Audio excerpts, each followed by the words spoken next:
guys, welcome to this episode of the Budding Watch Enthusiast. Here on this channel, I chronicle my journey collecting watches as a newer collector, lots of watch discussions and watch reviews here, so if you're new, please consider subscribing. So something that I didn't do very much at all, only one time in fact, during my first year of watch collecting that I've actually been doing quite a bit here in my second year of watch collecting is buying watches from the used market. The main reason that I wasn't really buying watches from the used market in my first year is because I really didn't know enough and I wasn't really confident enough in my ability to judge watches effectively and to find good deals and things of that nature. So I just didn't do it. But in my second year, I feel like I've learned quite a bit, and I feel like that I've kind of gotten more confidence to be able to, identify good watches versus maybe not so good watches. So I've been buying a lot more used watches, which if you want to get more watches in your collection, is a great cost-effective way to do that. In this video today, I'm going to be sharing with you guys some of my tips and best practices when you are buying watches from the used market. I will tell you that this video is not going to get into buying vintage watches. Now, a lot of the tips and a lot of the advice that I'm going to give does also apply to the vintage market as well. But the vintage market is not a market that I feel comfortable enough yet purchasing in, nor speaking on to this point. That's something that I feel like I will leave to more experienced watch collectors that have been doing this for a long time. So yes, like I said, this is not specifically towards vintage. It's more towards the modern watch used market that's here today. Before we get into the video, quick wristwatch check. Today I'm wearing a Dan Henry 1964 Gran Turismo chronograph. Just got this watch a couple days ago. It's being loaned to the channel from a good friend of mine, so look out for the review on this at some point here in the next couple of weeks. So my first bit of advice when you're buying a used watch is to keep it to reputable marketplaces. So for me personally, the two places that I buy most of my used watches from are from the r/Watch Exchange Reddit and the Watch You Seek forums. I will go to eBay if I have to, though I prefer not to use eBay except as maybe a last resort, but you do have a bigger marketplace to choose from there. A couple other popular forums that are very reputable, Chrono24, pretty reputable place. The Time Zone forums is a pretty reputable place, but always deal with a reputable location. There's a couple of reasons for this. One, there is sort of self-policing setting within the community, so people that do business on those forums are typically forum members as well, and you want to make sure that you are keeping yourself in good standing, so there's typically accountability from the community, which is very helpful. eBay is useful because of course it comes with buyer protection, so if the seller misrepresents the watch that they have, you could of course file a complaint against that seller and hopefully get that issue resolved. Another great reason too, especially in the community areas, is that you do have the ability to kind of check references on people. If people have done business on there before, typically feedback gets left for them so you can see how previous transactions that they've embarked on have been conducted, so you can have a little more confidence buying from somebody. And of course, you do have self-enclosed messaging options in these communities as well. You have private messaging and chat on Reddit. Every forum out there has some sort of private message board as well. And again, I prefer to use those personally. I once had a guy that tried to take me to email instead of using the private messaging through Reddit to make a sale, and I wasn't really feeling that too much. So I prefer to keep the correspondence through the marketplace that I'm using. So yeah, having a reputable and safe marketplace, I think, is the first key step.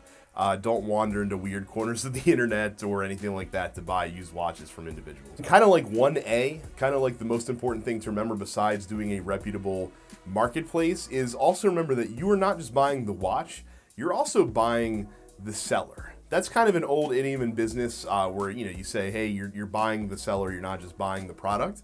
And that's very true when it comes to buying used watches from folks privately online. So a couple things that I'm looking for when I'm buying from people online is, do they have good quality images? Do those pictures show every angle of the watch that I would want to see? If they talk about a blemish or some kind of a scratch or something like that in the description, am I going to see that in the pictures above, and do they represent it? Also, do they have a good description? I hate people that come in that kind of give the bare minimum of information. I'd rather you give me too much information about the watch rather than not enough information about the watch, because again, giving me kind of the full spread of things inspires more confidence in buying from me. Also, a big red flag for me as well is if I see stock images in a private sale post for a used watch. And like I mentioned as well, always check references on the seller too, see if they have any feedback, see how previous transactions have gone. Now, this can't be a be-all, end-all, because everybody has to be selling for the first time on some marketplace. So you might catch a first-time seller that's going to be totally great, but that doesn't have references. And again, that's where you have to see what's the description, what's the pictures, things of that nature. I know when I started selling watches for the first time on Reddit, I referred people to other private marketplaces that I've bought and sold on as well to get a good idea of feedback, because I didn't have any for that specific forum. And another good way to kind of gauge someone's quality as a seller is how responsive are they to questions? Do they get you back in a relatively good amount of time if you have questions about the product? Do they directly answer those questions? If they're evasive, that might not be such a great person to deal with. So yeah, again, vet the seller. Just remember that you're buying them just as much as you're buying the watch, and so you have to have confidence of who you're purchasing from. All right, so you're at the good marketplace, you vetted the seller, you feel confident in them. Before you hit purchase, do yourself a favor and find out kind of what the median price is for the watch that you're buying. I think this is important not only to see if you're getting a good price or maybe a jacked up price for the watch, but also so that you can kind of know, if you end up flipping that watch down the road as well, generally what you're going to be able to sell it for. Look, the thing is with buying watches online, and especially if you're buying watches that you've never gotten to handle in person, you might not gel with a watch like you think you do once you get it in hand. So having at least an idea of what the resale value is on that watch is going to be super helpful to you in making that purchase decision. And obviously, if it's a watch you really want, if it's on the higher end and you don't see a lot of other examples of it online, I'm not saying don't buy it, but I am saying at least know what you're getting into pricing-wise before you go ahead and pull that trigger. So there are 3 questions that I like asking about a watch that if it's not in the description, I will always follow up with a seller to see what those are. And even third descriptions might not have these 3 questions as well. Question number 1, how accurate is the watch? Again, for a mechanical watch, that's something that I like to know just to see where the movement's performing within its tolerances. I always ask if the watch has been serviced previously, especially if it's an older watch that's been around for a couple years. And the third question that I always ask is how much time is left on the manufacturer's warranty. Again, I don't have a problem buying a watch that was originally purchased through the gray market, so it's not going to have manufacturer's warranty, but it's something that I do like to know up front. And I know that if it does have time left on manufacturer's warranty, this is especially important with like micro brands, for example, that's a little bit of added value and a little bit of peace of mind when you're buying the watch as well. Now, I talked about vetting sellers and checking feedback. Also, when you're done making a purchase, make sure that you leave feedback for that seller as well. Again, it's going to help them with future sales. Let people know the experience that you had with them. And again, be honest. You don't have to be too over the top or glowing, nor should you be very negative if you had a so-so experience. Just lay it out there. Tell other folks how the experience was, and that'll help them when they're looking to buy from that individual as well. But at the end of the day, the biggest thing and the biggest thing that you have going for you when you're buying a used watch is to trust your gut. One of the hardest things when you're buying used watches is when you stumble upon an amazing deal and you want to make sure that you snap that deal up before anybody else does. But usually when we do that, we don't do the due diligence to make sure that the watch that we're buying is a good sale from a good seller, because we want to jump on the deal because we're afraid that somebody else is going to swoop in and steal it right out from under us. Even when an amazing deal comes along, I still go through the process. I still go through the due diligence of vetting the seller, checking the watch, asking the questions. And look, if somebody sneaks in from under me and they want to roll the dice to gamble on that watch, then that's their prerogative.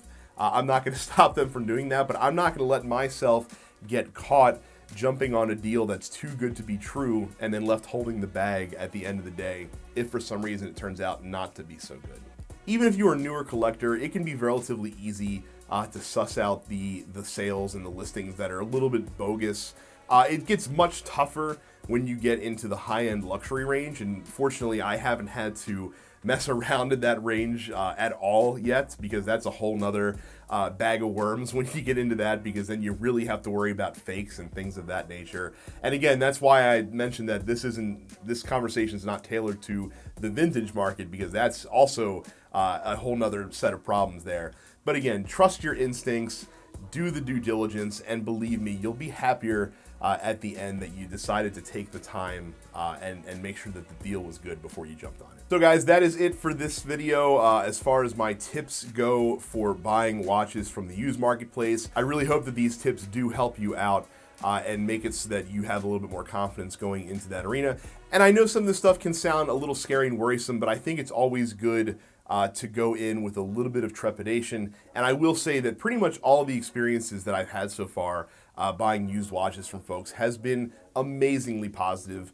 The watch community is a small community, but it's a very good community, and generally I think people do want to look out for one another. If you have any tips for buying used watches, I would love to hear about them. Leave them in the comments below on this video. And hey, while you're down near the bottom of the page, do me a favor, hit the like button if you found this video entertaining or informative. If you're new to the channel, please hit the subscribe button and ring the bell icon so that you never miss a new episode of the Budding Watch Enthusiast. And if you'd love to see what I'm doing with watches on a more day-to-day basis, head over to my Instagram @Budding Watch Enthusiast and click the follow button there as well. Thank you guys so much for watching this video, and I will see you all the next time.